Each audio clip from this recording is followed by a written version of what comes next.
Assalamualaikum warahmatullahi wabarakatuh.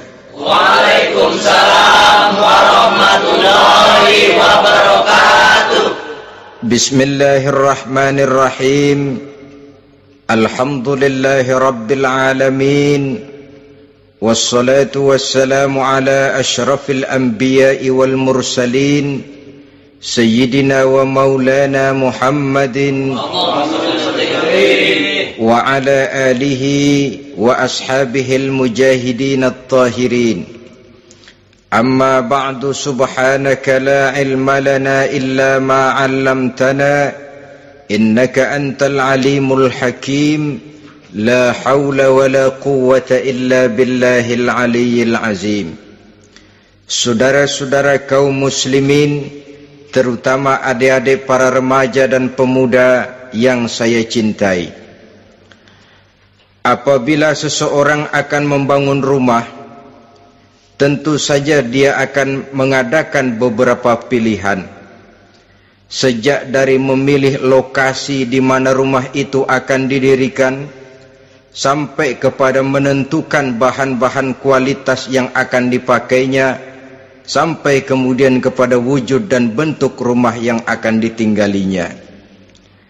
Demikianlah bahwa untuk membangun sebuah rumah yang hanya untuk menaungi kehidupan di dunia ini, kita mengadakan berbagai macam pilihan. Apalagi kalau kita akan membangun sebuah rumah tangga yang kita harapkan tidak hanya akan menaungi kehidupan di dunia ini, tidak hanya untuk kepentingan kita saja, tetapi juga untuk kepentingan anak cucu kita di belakang hari, termasuk sampai kepada hari akhirat nanti. Oleh karena itu, pada pertemuan kali ini, saya hanya ingin khusus berbicara kepada adik-adik remaja dan para pemuda, bagaimana sebaiknya memilih jodoh menurut ajaran agama Islam. Dalam Al-Quran, Allah subhanahu wa ta'ala menjelaskan, Zuyyina linnasi hubbus syahawati minan nisa, bahwa manusia apapun jenisnya, asal dia bernama manusia, dihiasi dengan perasaan cinta kepada perempuan. Jadi sejak dahulunya secara fitrah, laki-laki senang kepada perempuan, sebagaimana perempuan pun senang kepada laki-laki. Dihiasi rasa cinta ini dalam kehidupan manusia.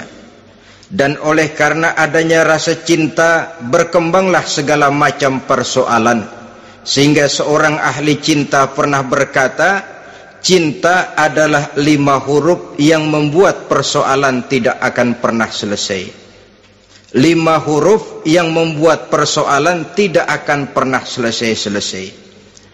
Tetapi dalam kehidupan sehari-hari sering kita saksikan bahwa cinta ini bisa mendorong, memberikan motivasi yang baik, dan cinta ini pun bisa juga memberikan dorongan yang tidak baik. Oleh karenanya, apabila cinta itu ibarat setetes embun yang jatuh di bumi yang subur, akan tumbuhlah di atasnya aneka ragam bunga-bungaan yang harum semerbak, indah mewangi, sedap dipandang orang, menebarkan rasa aman, damai, sentosa, dan begitu selanjutnya. Tapi jika cinta itu jatuh di hati yang gersang dan tandus, tidak ada yang akan dapat tumbuh di sana selain sirih memanjat batu, kuning daunnya, lemah gagangnya, maka cinta yang semacam itu tidak akan memberikan dorongan positif kepada seseorang di dalam kehidupannya. Maka lebih dahulu kita akan membicarakan cinta dalam artian yang positif ini, untuk nanti sampai kepada perempuan yang bagaimana yang harus kita cintai, atau laki-laki yang bagaimana yang harus dicintai oleh seorang perempuan.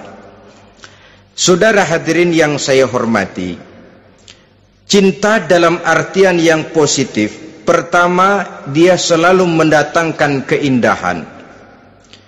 Yang kedua, cinta itu memberikan energi atau semangat untuk berjuang. Dan yang ketiga, cinta itu selalu membawa resiko dalam bentuk pengorbanan. Maka cinta yang positif pertama melahirkan keindahan. Disinilah orang memerlukan filter atau saringan, sebab keindahan yang didasarkan karena cinta itu merupakan satu keindahan yang relatif saja. Boleh jadi karena indah orang jadi cinta, boleh juga jadi karena cinta segala sesuatu terasa jadi indah. Namun bagaimanapun juga, kalau hati sudah diliputi oleh rasa cinta, segalanya akan terasa menjadi indah. Cinta itu adalah keindahan. Yang kedua, cinta itu energi, melahirkan dorongan dan semangat. Yang lemah bisa menjadi kuat, yang takut bisa menjadi berani, yang jauh jadi terasa dekat. Itu semua karena dorongan cinta. Dan dari energi ini lahirlah yang ketiga, bahwa cinta adalah pengorbanan. Sehingga orang berkata, berani bercinta artinya harus berani berkorban. Takut berkorban, jangan bercinta. Kalau cinta ini kita salurkan kepada nilai-nilai agama umpamanya, yang pertama, cinta mendatangkan keindahan. Kita cinta kepada agama, maka apapun yang diperintahkan oleh agama akan terasa menjadi indah. Solat akan terasa menjadi indah, puasa terasa menjadi indah, zakat terasa menjadi indah, jihad pun akan terasa menjadi indah. Persis kalau kita cinta kepada seorang gadis. Jika kita cinta kepada seorang gadis, apanya saja akan kelihatan menjadi indah. Jalannya terasa indah, lenggang-lenggoknya terasa indah, suaranya merdu padahal cemprengnya bukan main. Seluruhnya akan mendatangkan keindahan karena dasarnya sudah cinta. Cinta membawa kepada keindahan. Yang kedua, cinta itu melahirkan energi. Orang yang cinta kepada agama akan lahir tenaga dan semangatnya melaksanakan ibadah, melaksanakan puasa, melaksanakan zakat, melaksanakan solat, melaksanakan haji, bahkan melaksanakan jihad sekalipun. Cinta selamanya menimbulkan energi dan semangat. Sama saja dengan kita apabila jatuh cinta kepada seorang gadis, walaupun rumahnya jauh, katanya, gunung pun akan kudaki, lautan pun kuseberangi. Untuk apa itu? Untuk menemui apa yang kita cintai. Cinta selamanya melahirkan energi. Capek tidak terasa, lelah tidak terasa, semuanya tertutup oleh keindahan yang bernama cinta. Lalu yang ketiga, cinta membawa pengorbanan.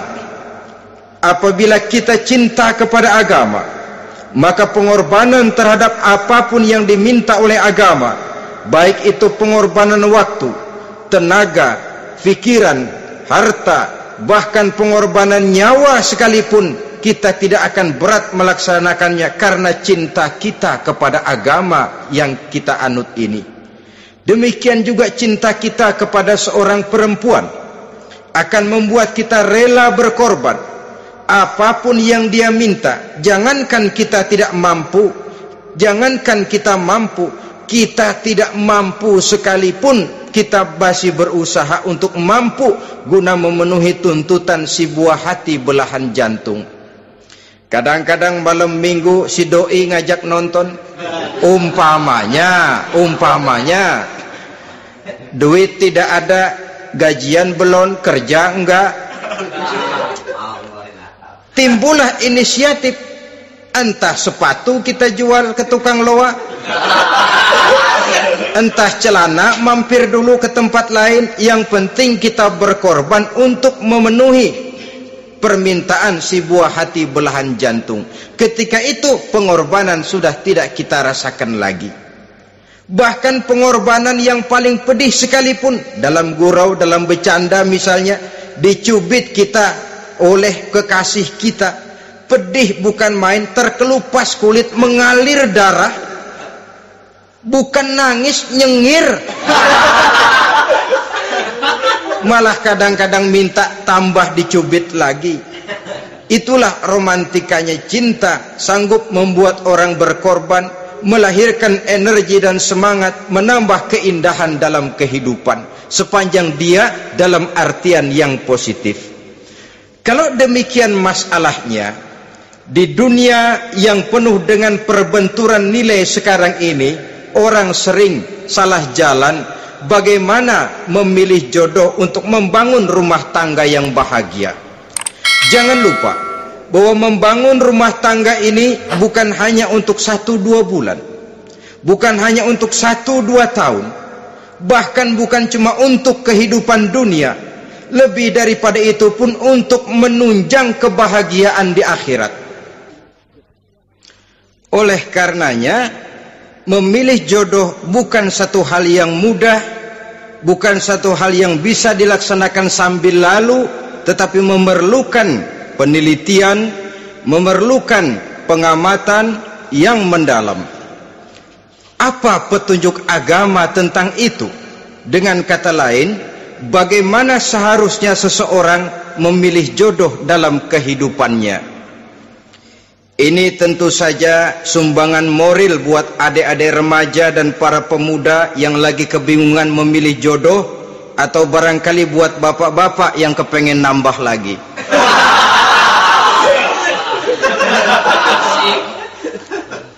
Mohon maaf kepada ibu-ibu, saya tidak menganjurkan, cuma ngajarin.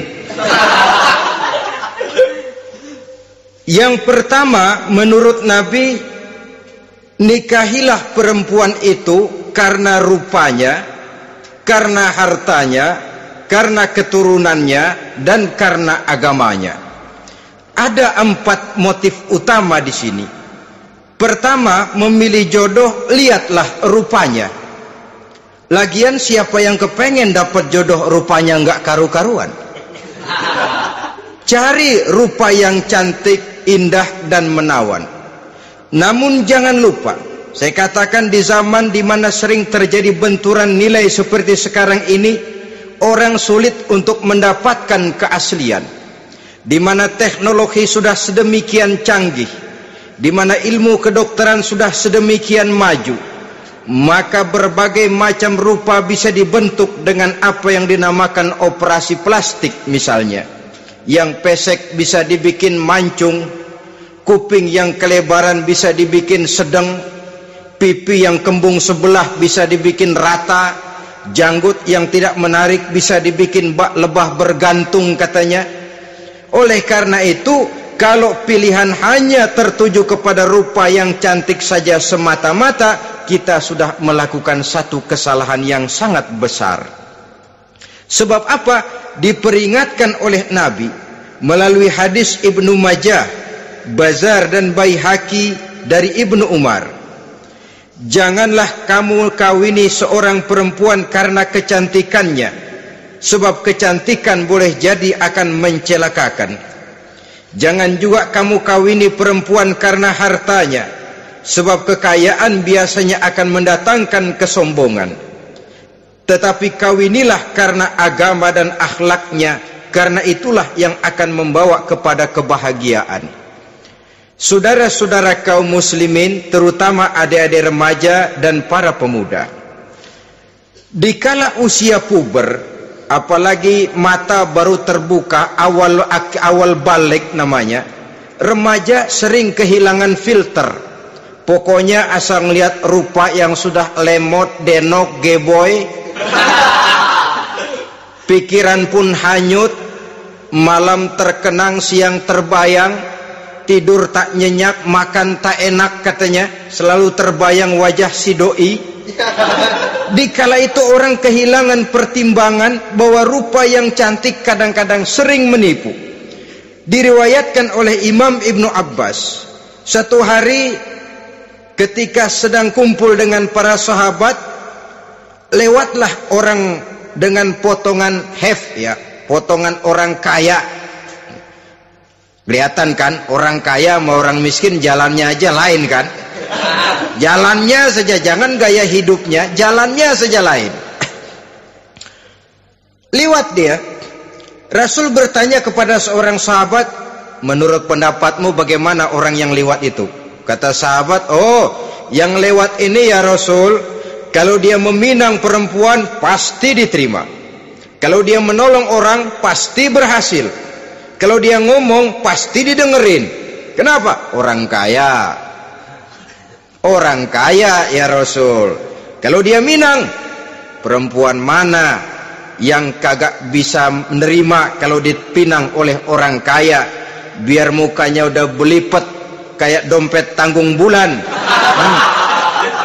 Kalau memang duitnya banyak, nggak kelihatan tuh muka yang belipet, yang kelihatan duit.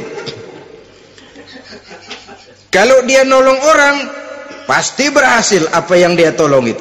Kalau dia ngomong, pasti didengerin orang, walaupun omongannya biasa-biasa saja. Kenapa? Orang lihat penampilannya. Sudah, ketika orang itu lewat, beberapa lama kemudian lewat lagi seseorang yang kelihatannya miskin. Rasul tanya lagi, kalau orang ini, bagaimana pendapat kamu? Wah, potongan begini sih Rasul. Kalau dia minang, orang tolak.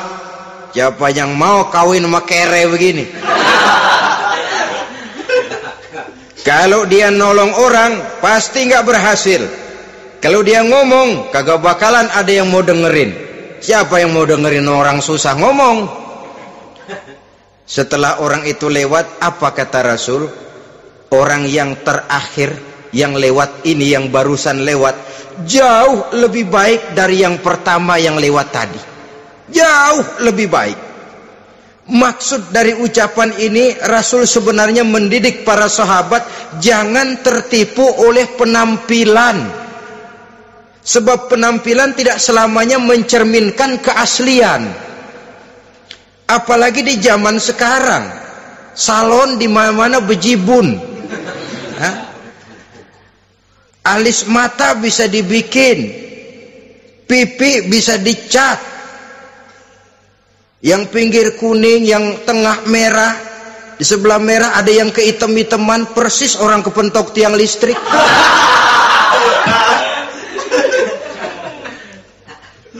Kecantikan yang artifisial, kecantikan yang bukan alami. Karena itu silakan saja cari yang cantik, tapi jangan terpaku sampai di situ. Sebab kecantikan di samping dia mudah berubah oleh pergeseran masa dan pertukaran waktu, ternyata penampilan tidak selamanya mencerminkan keaslian.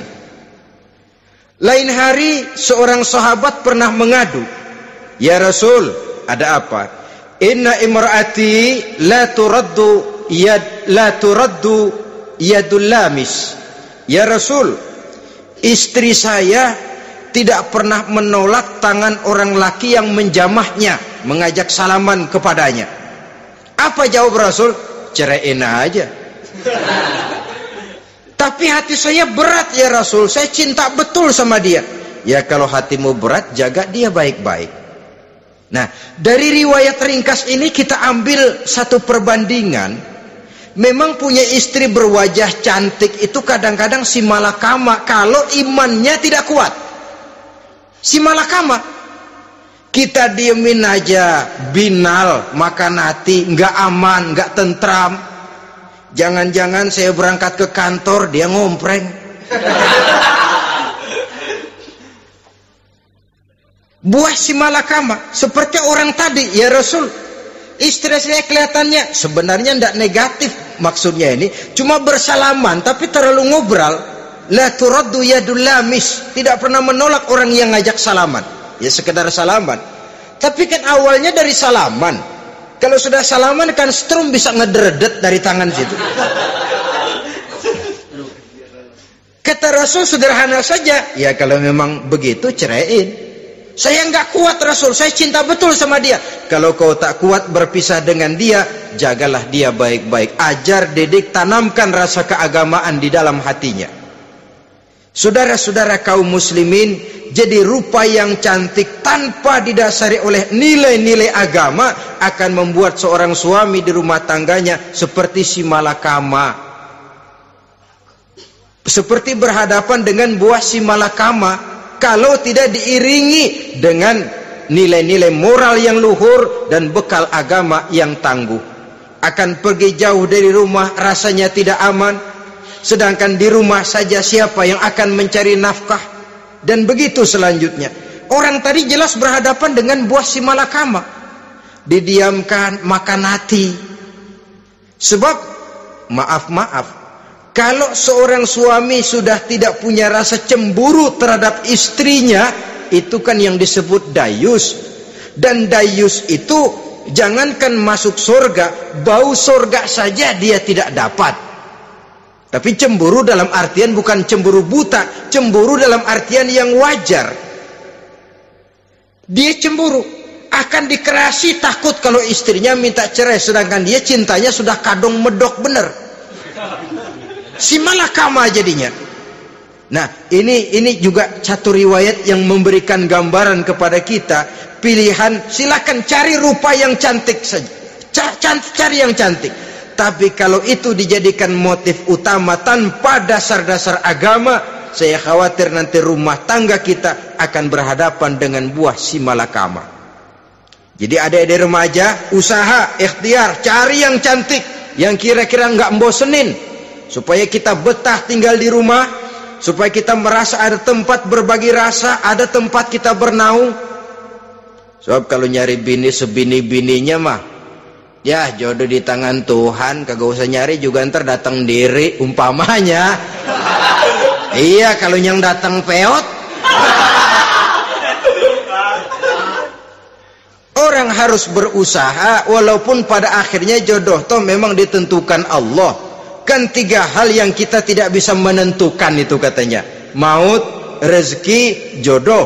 Itu yang masuk mysterious problem. Problem yang misterius.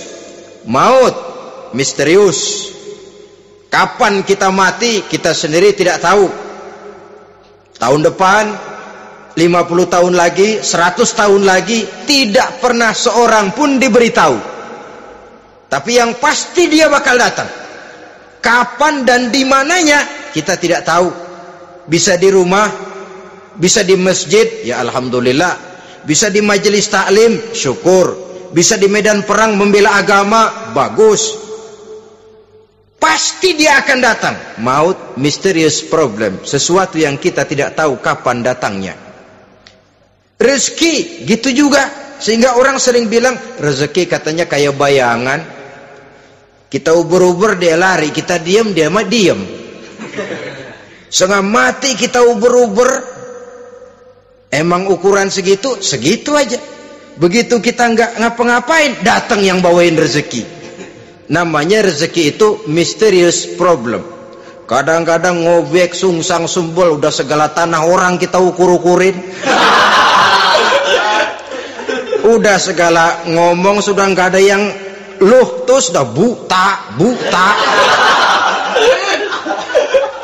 Tapi memang bayangan, kalau belum rezeki ya belum.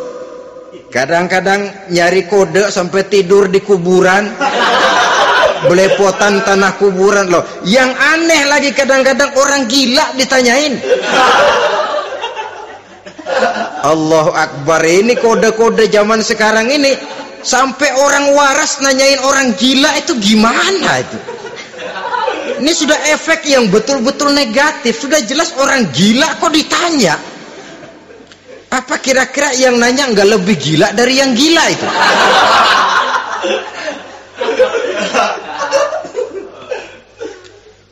Saudara-saudara kaum muslimin, terutama adik-adik remaja dan para pemuda, jadi silakan saja cari rupa yang cantik, karena dia akan jadi tautan hati, buah hati belahan jantung, tempat kita berbagi rasa, tempat kita pulang dan tinggal di rumah tangga kita.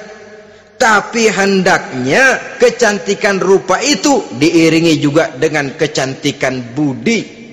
Karena itu cari rupa yang cantik. Ini pilihan utama. Yang kedua, kata Nabi, harta, cari yang kaya. Tetapi jangan lupa, jangan dijadikan pilihan utama, karena kekayaan sering mendatangkan kesombongan. Apalagi kalau seorang pemuda mendapat istri orang kaya. hidupnya dimodali oleh istrinya, maka biasanya wibawanya sebagai seorang suami akan hilang. Akhirnya komando di tangan istri. Dikala itulah suami tidak lebih daripada prajurit yang taat kepada komando istrinya. Padahal menurut konsep Quran, ar-rijalu qawwamuna 'alan nisa, laki-laki diciptakan sebagai pembimbing bagi perempuan.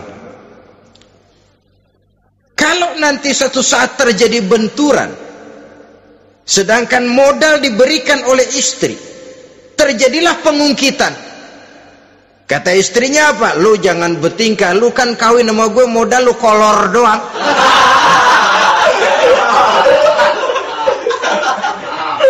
Kalau sekarang bertingkah, silakan keluar rumah. Bawa seperti engkau datang dulu, jangan bawa apa-apa. Pergilah seperti engkau datang dulu kemari. Hilanglah wibawa seorang suami. Suami kalau udah digentak sama istri begitu, ngelempuruk kayak ayam sampar. Di mana lagi letak wibawanya? Harta sering mendatangkan kesombongan. Oleh karena itu, walaupun diperintahkan cari yang keturunan orang kaya, tapi maksudnya jangan dompleng. Sebab kepribadian seorang suami akan ditentukan oleh sifatnya sendiri. Keberadaannya ditentukan oleh karya dan perbuatannya sendiri. Itulah yang akan menampilkan kepribadian dia dalam kehidupan di masyarakat ini.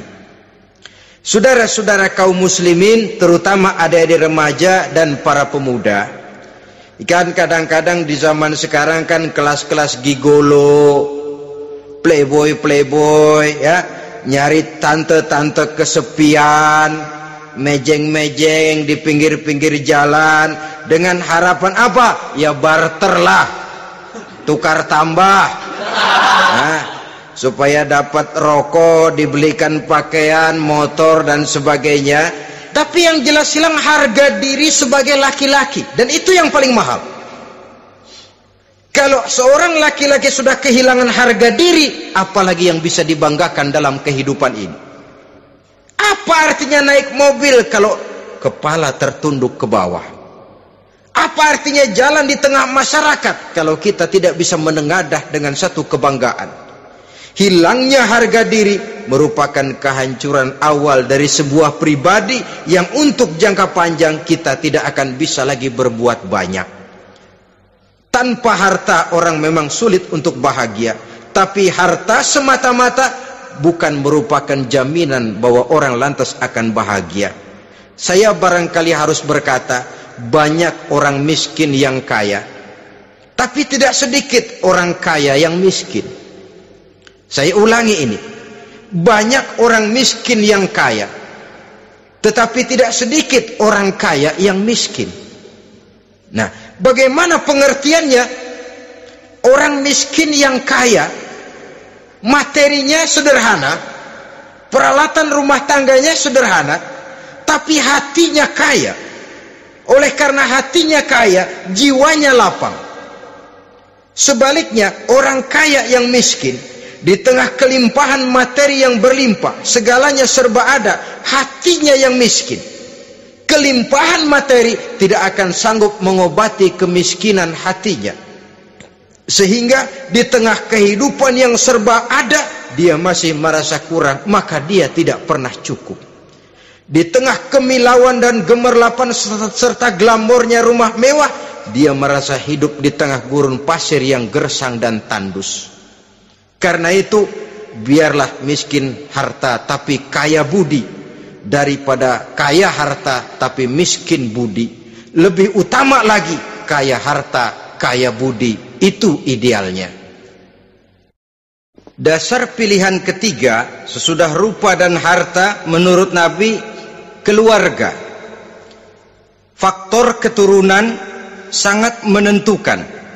Pepatah mengatakan, buah apel akan jatuh tidak terlalu jauh dari pohonnya. Biasanya kalau bapak kalong, anak kampret. Bapak nyolong, anak nyopet. Itu fotokopi. Saudara-saudara, sungguh pun demikian, faktor keluarga bukan merupakan yang paling dominan, karena segalanya memang bergantung kepada hidayah dari Allah Subhanahu wa ta'ala. Kalau hidayah datang, bisa saja anak maling bisa jadi kiai. Kalau hidayah datang, bisa saja anak Nabi malah ikut bersama orang-orang kafir. Pada akhirnya orang mau besar atau tidak bukan dengan jalan menyempeng kepada keturunan ke orang lain, tapi ditentukan oleh kepribadian dirinya sendiri. Tidak bisa kita menjadi besar dengan menyebut kebesaran orang lain.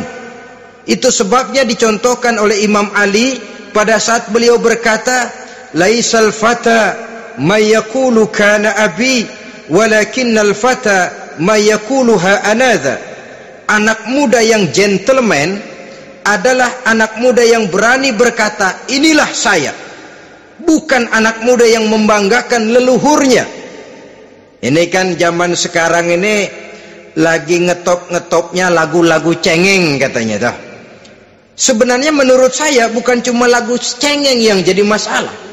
Lagu cengeng cuma satu efek dari sikap yang lebih utama dari itu, yaitu mental cengeng. Kalau mental sudah cengeng, apapun yang kita lakukan akan jadi cengeng. Tidak cuma lagu, kebudayaan yang lahir akan kebudayaan cengeng. Jadi pengusaha cengeng, jadi pejabat cengeng, jadi kiai cengeng. Kenapa? Mental cengeng. Di antara mental cengeng itu apa? Mengandalkan fasilitas atasan. Kalau tidak ada fasilitas dari atas, lantas tidak bisa berbuat apa-apa. Cengeng. Menjadi besar bukan karena karier pribadi, tapi karena nasib katrolan. Itu pun termasuk mental cengeng. Sedikit gagal, bagaimana sedikit jalan buntu, sedikit deadlock, lu ngapain lu melulu? Saudara hadirin yang saya hormati, jadi lebih penting dari sekedar lagu-lagu cengeng, saya malah lebih suka bicara mental cengeng ini. Mental yang cepat putus asa, mental yang tidak mau mengeluarkan usaha maksimal, mental yang hanya mengandalkan fasilitas, sedangkan pribadinya tidak lebih daripada pribadi sumuhun dawuh, pribadi kulo nuwun, pribadi kumaha juragan wae, pribadi oke bos, pribadi asal bapak senang. Bukankah itu semua merupakan cermin dari mental-mental yang cengeng, yang untuk jangka panjang tidak akan pernah menguntungkan daripada pembangunan bangsa dan negara yang kita cintai ini. Seseorang mau besar atau tidak bukan dengan jalan menyempeng kepada kebesaran orang lain. Bahkan Syauqi dalam sebaik syairnya yang lebih tegas mengatakan,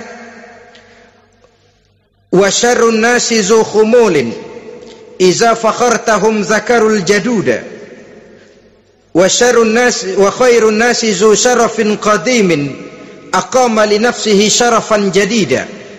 Generasi yang paling jelek adalah generasi pemalas. Kalau kelihatan orang lain lebih hebat dari dia, disebut-sebutnya kebesaran nenek moyangnya. Dia sendiri nggak punya prestasi apa-apa. Kerjanya cuma ngandeli kerjanya cuma menggelayuti fasilitas orang tuanya. Tanpa itu dia tidak akan punya nilai dan harga sama sekali. Ini generasi paling jelek. Kalau orang lain kelihatan lebih hebat, dia sebut nenek moyangnya.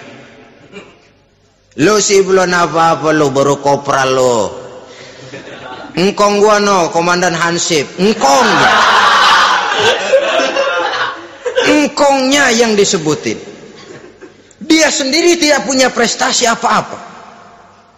Jadi silahkan saja cari gadis dari keturunan keluarga yang baik-baik, tapi jangan jadikan tendensi utama, jangan dengan niat untuk menyempeng kepada kebesarannya, tapi paling tidak dengan niat agar mudah-mudahan dari benih yang baik ini akan lahir keturunan-keturunan yang baik pada akhirnya nanti. Itu yang kita harapkan. Bukan lalu dengan pertimbangan, weh, mertua gue bos nih, kali aja begitu gue kawin aja mampus. Ini semua warisan kan jatuh kemari semua. Kalau itu niatnya sudah jelas salah. Kita mencari perempuan dengan keturunan-keturunan yang baik dengan berharap agar anak-anak kita nanti yang akan merupakan benih cucunya akan melahirkan kebaikan-kebaikan seperti leluhurnya dulu. Saudara, pilihan yang keempat kata Nabi, agama. Ini yang paling inti. Kenapa? Agama itu motivasinya moral. Di sini segalanya ditentukan.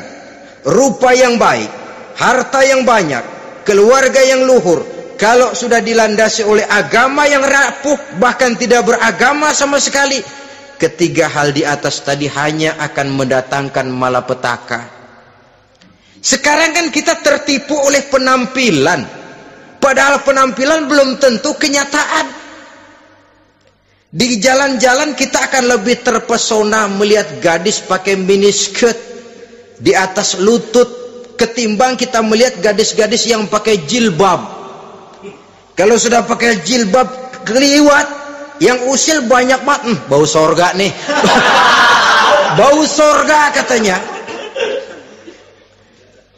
Tapi kalau sudah yang pakai miniskirt itu yang lewat, itu dari ujung ke ujung mata kagak mau kedip. Laler nemplok di mata kagak dirasain. Kita terpesona oleh penampilan zahir, padahal penampilan belum tentu memantulkan hal yang sebenarnya. Tapi memang itulah watak manusia. Watak manusia, saya katakan manusia tanpa kecuali. Tetapi bergantung kepada pemikiran jangka pendek atau jangka panjang. Kalau jangka panjang yang kita pikirkan, ya tentu kita tidak akan mudah terpesona oleh hal yang zahir. Sampai-sampai Quran sendiri mengatakan budak yang hitam legam tapi beriman itu lebih baik daripada orang-orang musyrik walaupun cantik, denok, lemot, geboy. Ada lagi nggak bahasa yang lebih dari itu? Cantik, denok, lemot, geboy, bahenol, nerkom. Tapi kafir masih lebih baik budak yang hitam legam sekalipun kalau dia beriman. Kenapa? Rumah tangga untuk jangka panjang. So itu Islam tidak membolehkan kawin campuran dengan lain agama. Walaupun ada ayat yang mengatakan boleh kawin dengan ahlul kitab, tapi sebagian mufassir menjelaskan bolehnya kawin dengan ahlul kitab itu dalam kondisi darurat. Dalam kondisi normal tidak bisa. Kenapa? Kalau sudah berlainan agama, akan terjadi kerancuan rumah tangga untuk jangka panjang. Bagaimana membina dalam keharmonisan di rumah tangga? Bagaimana nasib anak-anak nanti? Kadang-kadang ada keluarga, kami sih keluarga modern. Anak-anak kami berikan kebebasan untuk milih agama apa saja. Bapaknya Islam, istrinya Kristen, anaknya ada yang Hindu, Buddha. Bagus nih, keluarga pecel namanya.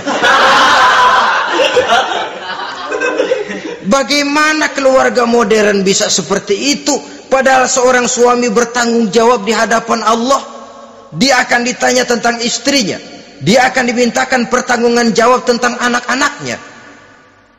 Kalau istri kita berlainan agama, mungkin terjadi pengkaplingan. Pokoknya kalau anak perempuan ikut ibu, anak laki ikut bapak. Administrasi dunia bisa begitu, tapi akhirat pertanggungan jawab di hadapan Allah. Bisakah kita? Sorry aja Tuhan emang janjinya begini. Saudara hadirin yang saya hormati, oleh karena itu budak legam hitam kalau beriman masih lebih baik daripada orang-orang yang tidak beriman walaupun cantik dan mempesona. Kenapa? Ini faktor agama. Ya buat 1-2 bulan bisa terwujud rumah tangga yang tentram. 2-3 tahun mungkin masih bisa bertahan, tapi sampai kapan? Sampai kapan itu akan terwujud? Pada akhirnya akan muncullah dilema yang akan sulit buat diatasi. Oleh karenanya motif agama dijadikan stres oleh Nabi. Fasfar bizatiddin taribat yadak. Pilih agama sebagai titik sentral, sebagai pilihan utama. Kalau agamanya kuat, walaupun rupanya sederhana, tapi karena nilai agamanya kuat, dia bisa menyenangkan hati suaminya. Dia bersolek untuk kepentingan suaminya. Dia taat kepada suaminya. Harta, dia anak orang kaya untuk membantu perjuangan suaminya. Tapi kalau tidak ada modal agama, rupa yang cantik bisa menyengsarakan suami. Apalagi kalau suami kere, istrinya sudah cantik, kaya ataupun tidak kaya kadang-kadang, udah suaminya suruh ngempuk di rumah bininya yang kerja. Ya kalau kerja mendingan kalau dikerjain itu.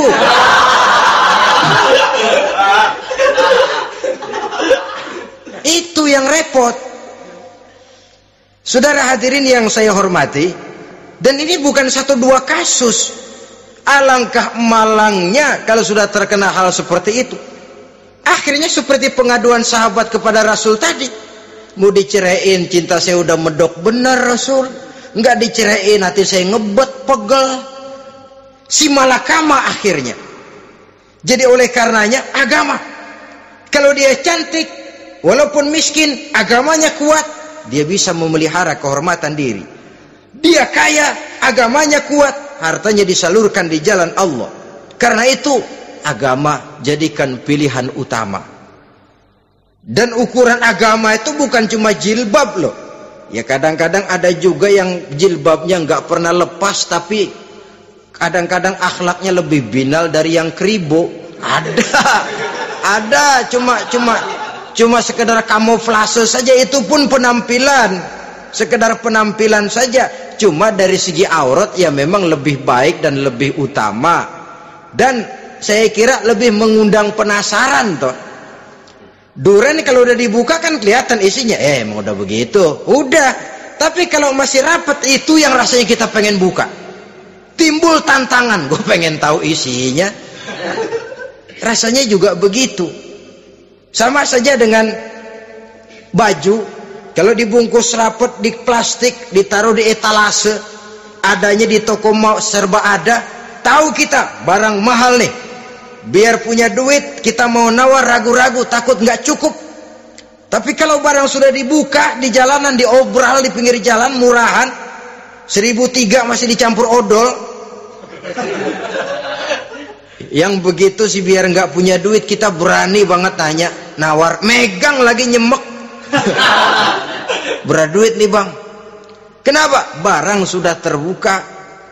Jadi saudara-saudara, syukur kalau keempat-empatnya ini jodoh terkumpul dalam jodoh yang saudara cari. Sudah rupanya cantik, kaya, keturunan orang baik-baik, agamanya kuat. Nah, surga dunia tuh. Yang begitu cari. Kalau ada yang begitu, saya juga mau nambahin satu lagi.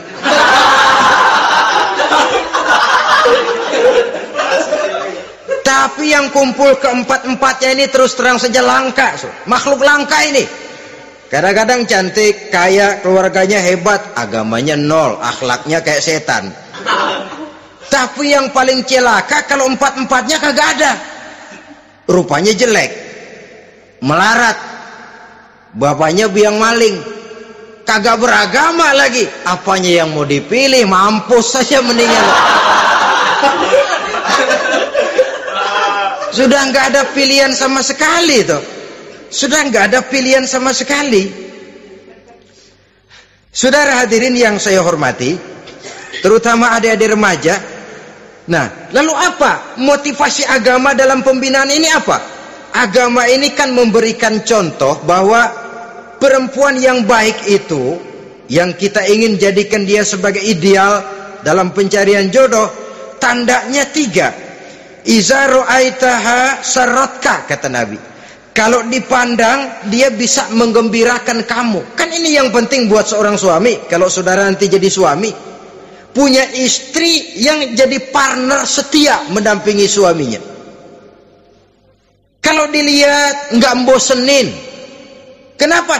dia berdandan untuk nyenangin hati suaminya, enggak bosenin.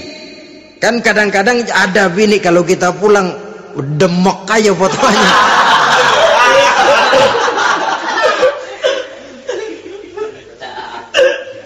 Ini yang bikin suami nggak betah di rumah ini kan yang begini. Adapun perempuan yang beragama, apabila dipandang oleh suaminya, dia pandai menyenangkan hati suaminya. Andai kata suaminya dalam kesulitan, dia tidak menambah beban kesulitan. Paling tidak dia bisa memberikan satu bantuan moral. Bantuan moral untuk mengurangi beban kesulitan daripada suaminya. Suami pulang dagang rugi, kata istrinya, romantika bang. Sekali-sekali lah, masa selamanya dagang mau untung. Besok siapa tahu untung lebih besar. Kan meringankan toh. Kadang-kadang enggak, suami pulang dagang dari pasar panas, rugi, sampai rumah bini pidato, pletar-pletor. Lu dagang rugi, emang lu laki goblok.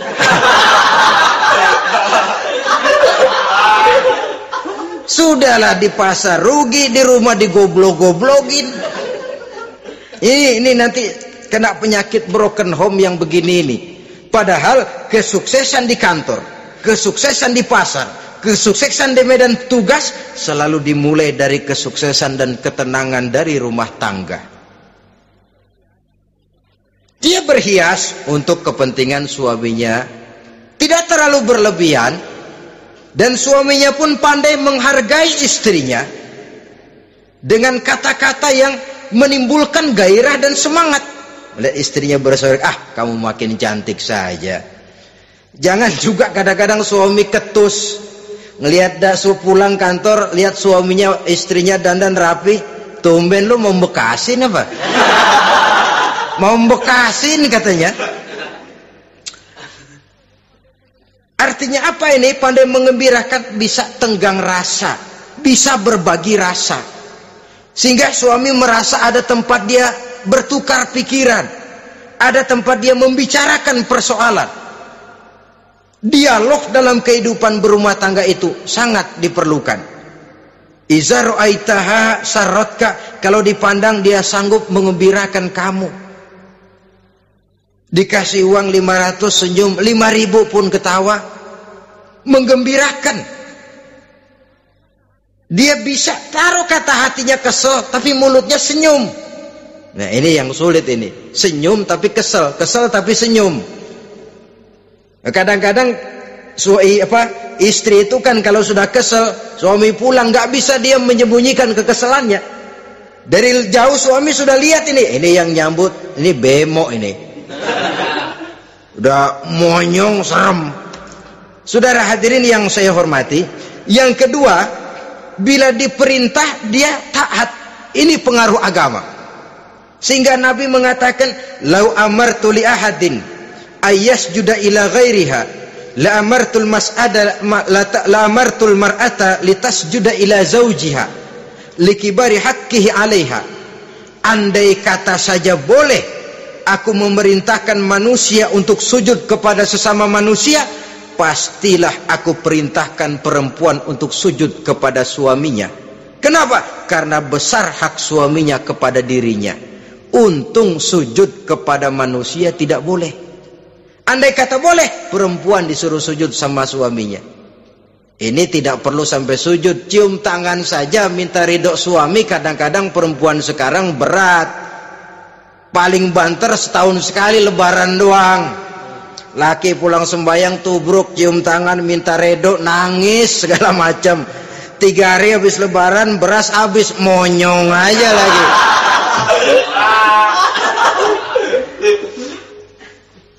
Saudara hadirin yang saya hormati, yang ketiga, akibat pengaruh agama, dia sanggup memelihara kehormatan diri dan sanggup menjaga harta suaminya. Memelihara kehormatan diri baik pada saat suaminya di rumah atau pada saat suaminya tidak ada di rumah. Satu riwayat, seorang sahabat akan pergi perang jihad di fi sabilillah. Ketika mau berangkat dia bilang kepada istrinya, Saya mau berangkat perang. Kalau saya belum pulang, kamu jangan keluar rumah. Baik bang. Pergi istrinya, pergi suaminya jihad. 1 minggu, 2 minggu berlalu, belum juga pulang. Satu hari datang utusan dari rumah orang tua si istri ini. Assalamualaikum bu. Waalaikumsalam. Ada apa? Ada berita kurang enak bu. Orang tua ibu sakit parah. Mohon tolong ditengokin. Apa kata si istri? Maaf saja, suami saya belum pulang dari medan perang. Saya belum dapat izin keluar rumah kalau dia belum pulang. Tolong sampaikan maaf saya kepada orang tuanya. Pulanglah utusan tadi. Besok balik lagi. Bu, ada apa? Udah Senin Kemis. Napasnya sudah sampai tenggorokan. Tolong tengokin buat terakhir kalinya bu. Suami saya belum pulang. Dia pesan kalau dia belum pulang saya jangan keluar rumah. Saya nggak bisa tengokin orang tua saya. Salam maaf saja. Pulang utusan itu. Besok balik lagi. Bagaimana? Sudah meninggal bu. Mau dikubur, tengokinlah buat terakhir kalinya. Suami saya belum pulang. Saya belum berani keluar rumah kalau suami saya belum pulang. Itu janji saya sama suami saya. Pulanglah utusan ini ngadu kepada Rasulullah sallallahu alaihi wasallam. Ya Rasul, ini perempuan kelewatan benar. Dari orang tuanya sakit sampai sekarat, sampai mati, sampai dikuburin dia nggak nengokin. Memangnya kenapa? Suaminya katanya pergi jihad dan suaminya tidak mengizinkan dia keluar rumah kalau si suami belum pulang. Apa jawab Rasul? Marahkah beliau? Tidak, beliau senyum. Apa katanya? Dosa orang tua yang meninggal ini telah diampuni oleh Allah karena dia punya anak perempuan yang begitu taat kepada suaminya. Allahu Akbar. Dosa orang tua yang sudah meninggal itu diampuni oleh Allah karena dia punya anak perempuan yang begitu taat kepada suaminya. Ketaatannya kepada suaminya menyebabkan dosa orang tuanya diampuni oleh Allah Subhanahu wa ta'ala. Suami pergi jihad, orang tua sakit keras, tidak berani dia keluar rumah. Itu tandanya bisa menjaga kehormatan diri. Kalaupun satu saat suaminya manggil, bu tolong ambilin uang di dompet, dompetnya dibawa, bang ambil saja sendirilah, nanti salah ambil lagi saya. Kadang-kadang enggak, suaminya pergi mandi, dompet berantakan. Saudara hadirin yang saya hormati, ini motivasi agama. Jadi kecantikan zahir yang diimbangi dengan kecantikan batin oleh karena pengaruh agama tadi.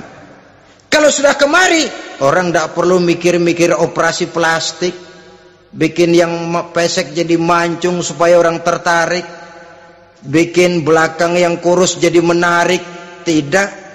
Orang tidak perlu lagi pakai susuk-susukan, dipasang di bibir supaya kalau senyum orang gempor, supaya kalau ngomong orang percaya, dipakai di kuping supaya macam-macam. Tidak perlu lagi pakai jompa-jampe, pelet-peletan supaya kalau diludahin orang ngikut. Nggak perlu lagi. Kenapa? Cinta itu nature, sesuatu yang alamiah, yang tidak bisa dipaksakan. Dia kudrati, karunia dari Allah. Tidak bisa cinta dipaksakan. Kalaupun bisa, dengan ilmu pelet, oh saudara bisa membuat orang jatuh cinta, ya 2-3 hari, 4-50 hari. Kesananya, apa yang akan terjadi? Kelanggengan tidak akan pernah terwujudkan. Kenapa? Keterpaksaan yang akan timbul. Dalam kondisi semacam itu, rumah tangga tidak akan mengalami ketenangan dan ketentraman. Jadi biarkan cinta berjalan secara alamiah, karena dia memang alamiah. Saudara-saudara, nah sekarang kalau sudah ketemu nih yang 4 tadi, rupa cantik, keturunan boleh, kaya lumayan, agama kuat, apa yang harus kita cari? Apa yang harus kita lakukan? Apa pakai pepatah anak sekarang? Aku lihat, aku pikat, aku dapat, aku sikat, aku minggat.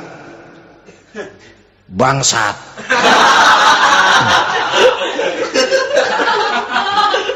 Itu kan ada moto cinta kilat begitu tuh. Cinta kilat katanya. Aku lihat, aku pikat, aku dapat, aku sikat, aku minggat. Bangsat. Atau kita harus hanyut dalam arus free love, free sex, summon living, eksperimen dulu? Tidak. Islam menganjurkan kalau memang seret, ini rasanya ini nih, mantap gue nih. Apa yang diajarkan oleh Islam selanjutnya? Meminang, saudara-saudara.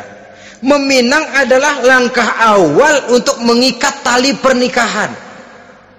Diizinkan meminang, dan di dalam meminang pun diizinkan untuk melihat.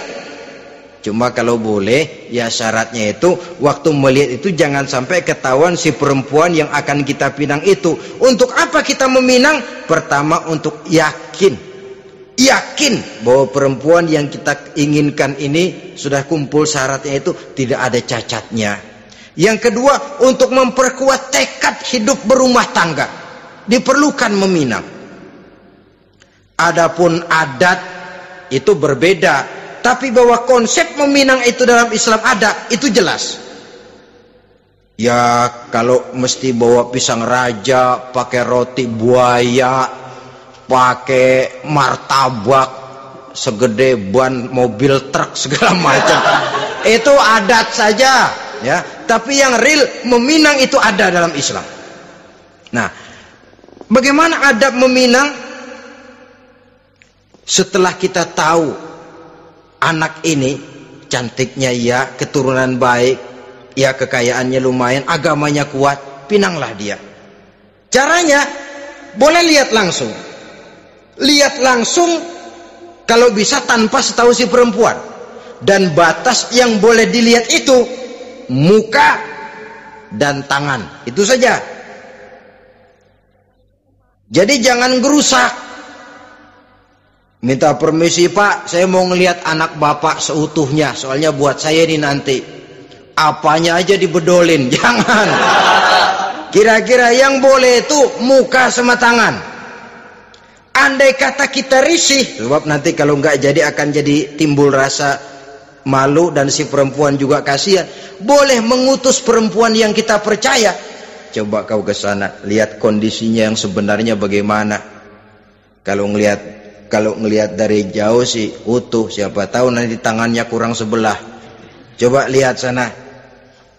Saudara-saudara, kemudian boleh juga ditanyakan kepada orang tuanya. Dan dalam hal ini orang tua si gadis tidak boleh menyembunyikan aib atau cacat yang dimiliki oleh anaknya.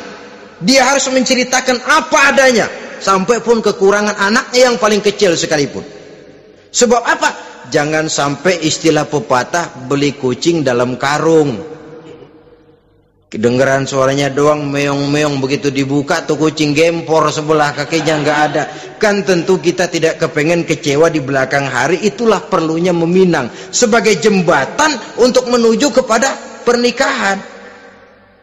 Nah, dengan demikian kalau sudah usaha meminang ini dilaksanakan, jangan merasa sudah setengah resmi. Ini yang kadang-kadang jadi penyakit.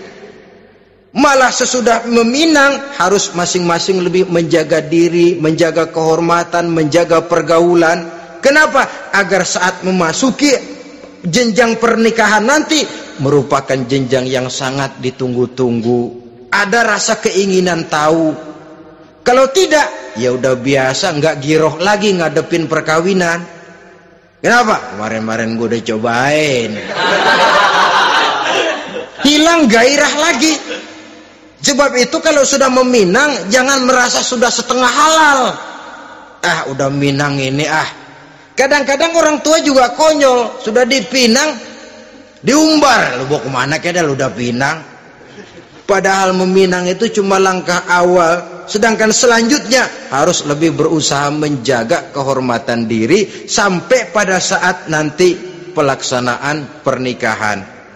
Nah, saudara-saudara, terutama adik-adik remaja dan para pemuda, walaupun agak sekilas memang karena terbatasnya waktu pada pertemuan ini, mudah-mudahan bisa memberikan gambaran yang sepintas tentang bagaimana sebaiknya kita memilih jodoh di dalam membina rumah tangga yang bahagia. Semoga ada manfaatnya.